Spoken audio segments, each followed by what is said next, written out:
أعوذ بالله من الشيطان الرجيم.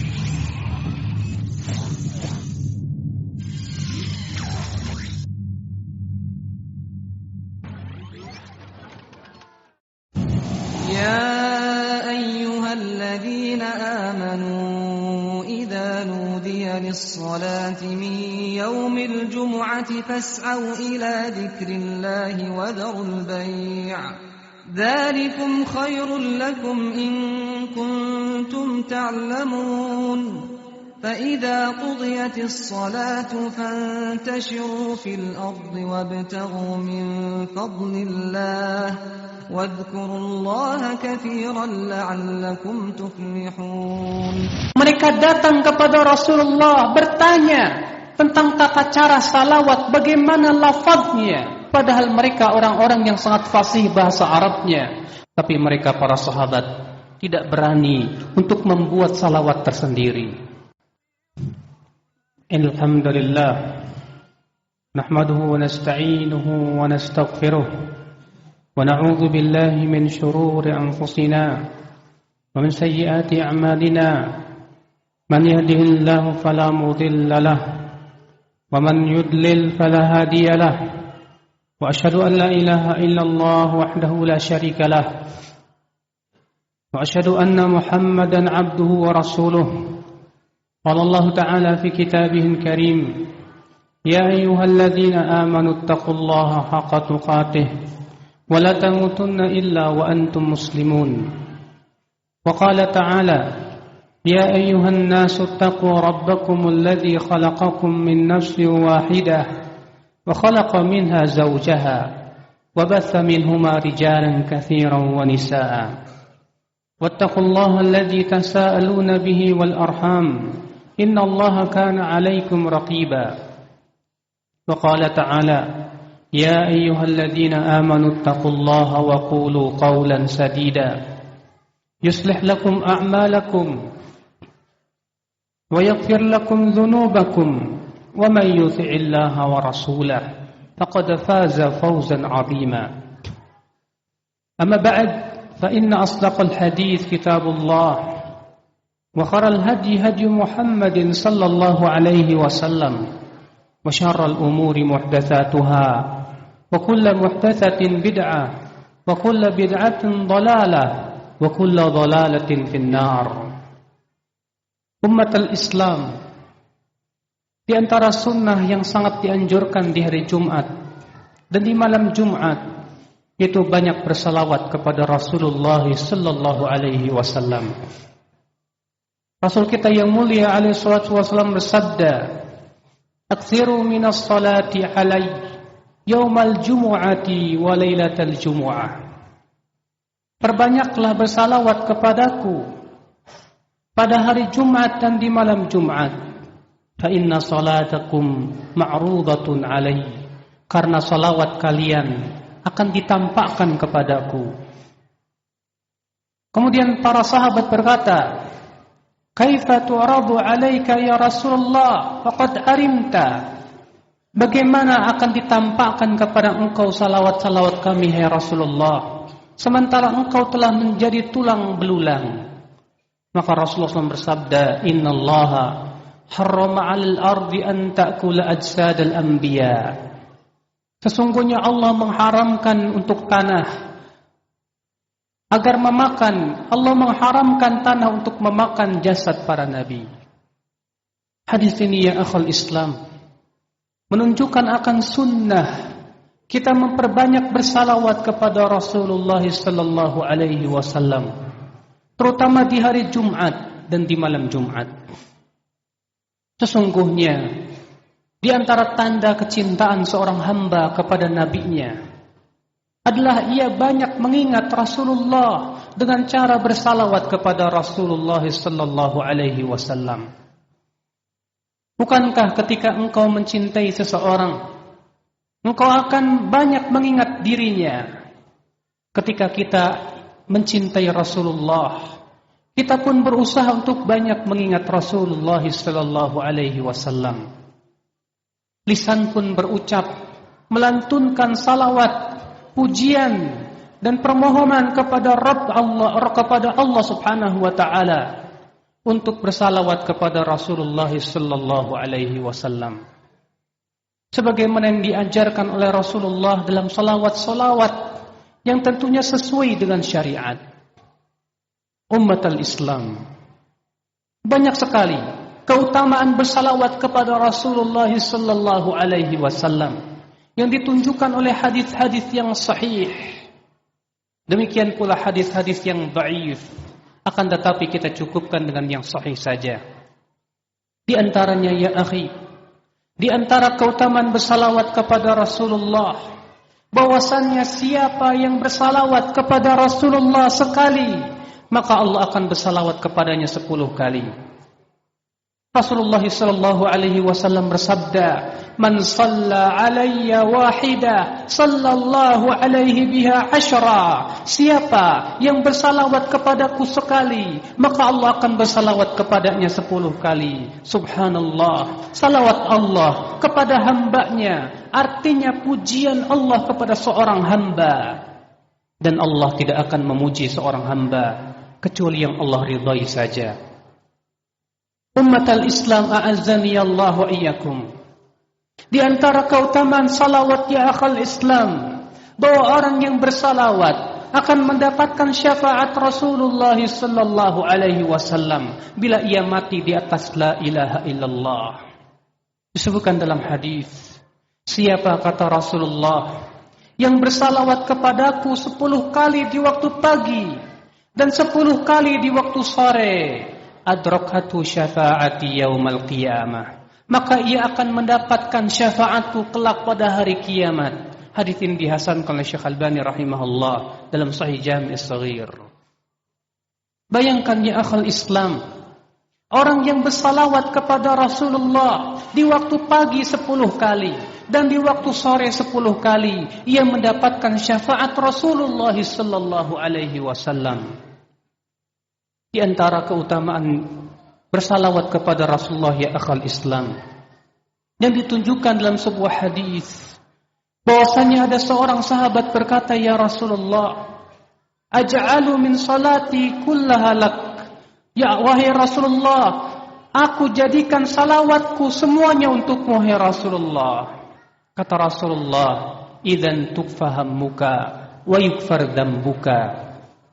Kalau begitu kegundahanmu akan dihilangkan, kegundahanmu akan dicukupi oleh Allah dan akan diampuni dosa-dosamu. Atau kama qala Rasulullah sallallahu alaihi wasallam. Orang yang senantiasa bersalawat kepada Rasulullah, dia akan dicukupi ya akhal Islam. Dia akan dihilangkan kegundahannya. Kemudian dia akan diampuni dosa-dosanya. Subhanallah ikhwatal Islam, betapa besar keutamaan bersalawat kepada Rasulullah sallallahu alaihi wasallam. Dan ini merupakan tanda cinta seorang hamba kepada Rasulullah sallallahu alaihi wasallam. Namun tentunya ya akhi, ada hal yang perlu diperhatikan ketika kita bersalawat kepada Rasulullah. Yang pertama ya akhi, bahwasanya salawat Rasulullah, lafaz-lafaznya harus sesuai dengan yang diajarkan oleh Rasulullah sallallahu alaihi wasallam. Tidak diperkenankan bagi siapapun untuk membuat lafaz-lafaz salawat tersendiri yang tidak pernah diajarkan oleh Rasulullah sallallahu alaihi wasallam. Lihatlah para sahabat, mereka suatu kaum yang diberikan oleh Allah kefasihan lisan. Mereka mampu untuk merangkai kata-kata yang indah, syair-syair dan gubahan yang indah untuk bersalawat kepada Rasulullah sallallahu alaihi wasallam. Namun tidak ada satupun kita mendengar bahwa mereka membuat salawat, bahwasanya mereka merangkai sendiri salawat-salawat dari diri mereka sendiri. Justru hadis-hadis yang sahih menunjukkan bahwa para sahabat ketika datang kepada Rasulullah, mereka berkata, "Ya Rasulullah, wahai Rasulullah, qad arafna salam alaik." Kami telah mengetahui wahai Rasulullah bagaimana mengucapkan salam kepada engkau. Fa kaifa nusalli alaik? Lalu bagaimana tata cara bersalawat kepada engkau wahai Rasulullah? Mereka datang kepada Rasulullah bertanya tentang tata cara salawat, bagaimana lafaznya. Padahal mereka orang-orang yang sangat fasih bahasa Arabnya. Mereka orang-orang yang sangat mampu untuk membuat atau menggubah syair-syair yang indah. Tapi mereka para sahabat tidak berani untuk membuat salawat tersendiri. Tidak pernah kita mendengar Umar misalnya membuat salawat yang disebut dengan salawat Umariyah. Tidak pernah kita mendengar Ali bin Abi Thalib misalnya membuat salawat yang dinisbatkan kepada beliau. Tidak pernah pula kita mendengar Khulafaur Rasyidin, tidak pula para sahabat setelahnya, tidak pula para tabi'in, tabi'ut tabi'in dan imam yang 4. Pernahkah Anda mendengar Imam Syafi'i membuat salawat sendiri yang disebut dengan salawat Syafi'iyah misalnya? Pernahkah Anda mendengar bahwasanya Imam Malik membuat salawat tersendiri? Ya akhal Islam, a'azani Allah wa iyyakum. Maka dari itulah ini semua menunjukkan ya akhi, kewajiban kita bersalawat kepada Rasulullah sesuai dengan yang diajarkan oleh Rasulullah kepada umatnya dalam hadis-hadis yang sahih. Sesuatu yang sangat kita sedihkan ketika banyak kaum muslimin di Indonesia berpaling dari salawat yang disyariatkan menuju salawat-salawat yang sangat tidak disyariatkan, bahkan isinya kesyirikan. Mereka melantunkan dengan indahnya salawat yang disebut dengan salawat nariyah atau salawat kamilah, yang ternyata salawat ini dibuat oleh seorang orang Indonesia, bukan sama sekali dari para ulama. Isinya kesyirikan. Dia berkata, usalli salatan kamilatan wa usallimu salaman tamman ala Muhammadin alladhi tanhallu bihil uqadu wa tanfariju bihil kurabu wa tuqda bihil hawaiju wa tunalu bihil raghaibu, dan seterusnya. Aku bersalawat kepada Rasulullah dan mengucapkan salam kepada Rasulullah, yang dengan Rasulullah akan hilang semua kesusahan, akan lepas segala macam ikatan, akan didapat dan diraih semua harapan, dan akan diraih semua keinginan. Subhanallah. Bayangkan ya akhi, Rasulullah disifati dengan sifat-sifat Allah. Katanya Rasulullah bisa menghilangkan sesuatu. Rasulullah SAW bisa menghilangkan kesusahan. Katanya Rasulullah bisa menghilangkan ikatan-ikatan. Katanya dengan Rasulullah seseorang bisa meraih semua yang diinginkan. Subhanallah, Maha Suci Allah dari apa yang mereka ucapkan. Sungguh ini kata-kata yang sangat syirik, mempersekutukan Allah Subhanahu wa taala. Padahal Allah berfirman dalam surat Al-A'raf, "Qul la amliku li nafsi naf'an wa la darran illa ma syaa Allah." Katakan, hai Muhammad, aku tidak memiliki untuk diriku manfaat, tidak pula mudarat, kecuali apa yang Allah kehendaki.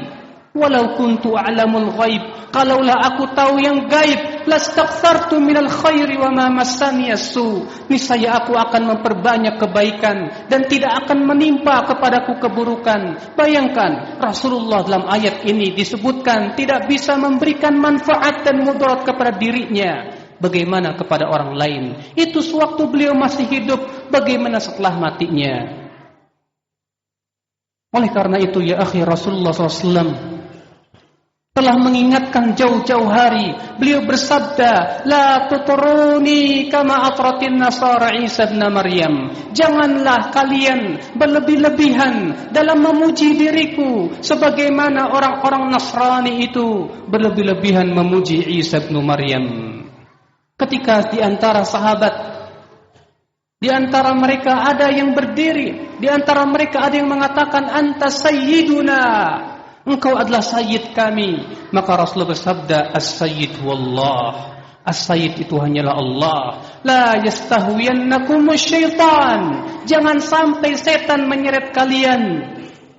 Maksudnya jangan sampai setan menyeret kalian untuk mengagungkan diriku dan menempatkan diriku melebihi tempatku sebagai hamba dan Rasulnya. Ketika Rasulullah pulang dari sebuah peperangan, ada seorang budak wanita, dia kemudian bersyair sambil dia sambil dia memukul rebana dan berkata, "Wa fina nabiyyun ya'lamu ma fi ghadin." Pada kami ada nabi yang mengetahui apa yang akan terjadi di masa depan. Maka Rasulullah melarang dan marah, karena ini adalah kalimat-kalimat yang syirik ya akhal Islam. Sesungguhnya hak untuk membuat salawat bukanlah hak tiap orang. Membuat salawat itu adalah hak tasyri', pensyariatan yang merupakan hak Allah Subhanahu wa taala. Oleh karena itu ya akhal Islam, seluruh para sahabat bertanya kepada Rasulullah, bagaimana tata cara bersalawat kepada Rasulullah sallallahu alaihi wasallam. Bukan dengan membuat salawat-salawat yang diada-adakan. Karena sesungguhnya yang diajarkan oleh Rasulullah itulah yang paling baik. Pasti lafaz-lafaz yang berasal dari mulut Rasulullah itu lebih utama, karena itu yang berdasarkan wahyu dari Allah. Wa ma yantiqu 'anil hawa in huwa illa wahyu yuha. Muhammad tidak pernah berbicara dari hawa nafsunya, akan tetapi ia adalah wahyu yang Allah wahyukan kepadanya. Aqulu qawli hadza wa astaghfirullah li wa lakum.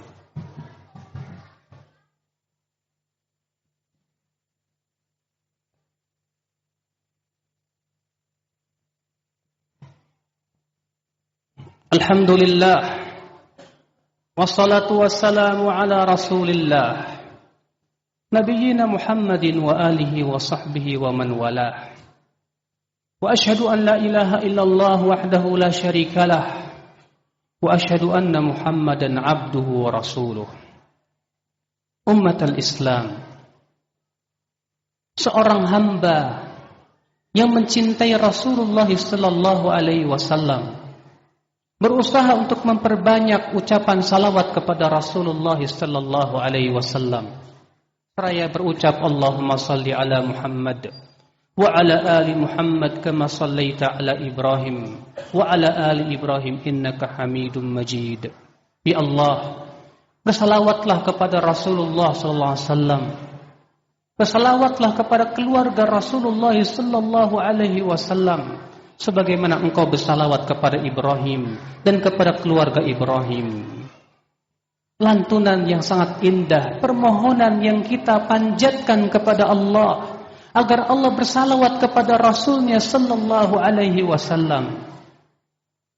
Maka siapa saja ya akhi yang melantunkan dan senantiasa melantunkan salawat kepada Rasulullah, ia berhak untuk mendapatkan cinta Allah, karena ia telah mentaati Rasulnya. Sedangkan Allah berfirman, "Man yuti'ir rasula faqad ata'a Allah." Siapa yang mentaati Rasul, maka sungguh ia telah mentaati Allah Subhanahu wa taala.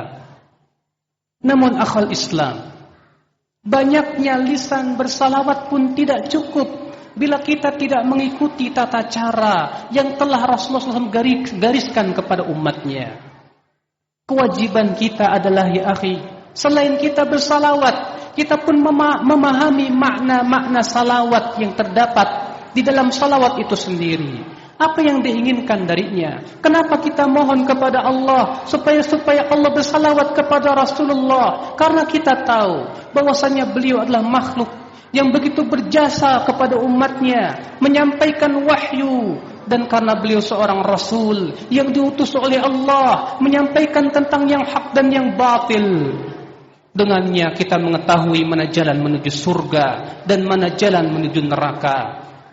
Melalui Rasulullah juga kita bisa mengetahui ya akhal Islam, mana yang halal dan mana yang haram. Bahkan Rasulullah SAW telah menyampaikan semuanya dengan penuh kesusahan, menghadapi rintangan dan menghadapi berbagai macam ujian dan cobaan. Maka sungguh sangat layak Rasulullah mendapatkan salawat dari Allah. Maka siapa saja yang banyak bersalawat kepada Rasulullah, maka Allah akan bersalawat kepadanya 10 kali di setiap kali salawat-salawatnya. Allahumma salli ala Muhammad wa ala ali Muhammad kama sallaita ala Ibrahim wa ala ali Ibrahim innaka Hamidum Majid. Wa barik ala Muhammad wa ala ali Muhammad kama barakta ala Ibrahim wa ala ali Ibrahim innaka Hamidum Majid. اللهم اغفر للمسلمين والمسلمات والمؤمنين والمؤمنات الأحياء منهم والأموات إنك سميع قريب مجيب دعوات فيا قاضي الحاجات اللهم وتب علينا إنك أنت التواب الرحيم ربنا آتنا في الدنيا حسنة وفي الآخرة حسنة وقنا عذاب النار عباد الله إن الله يأمر بالعدل والإحسان وإيتاء ذي القربى وينهى عن الفحشاء والمنكر والبغي يعظكم لعلكم تذكرون فاذكروا الله العظيم يذكركم واشكروه على نعمه يزدكم ولذكر الله أكبر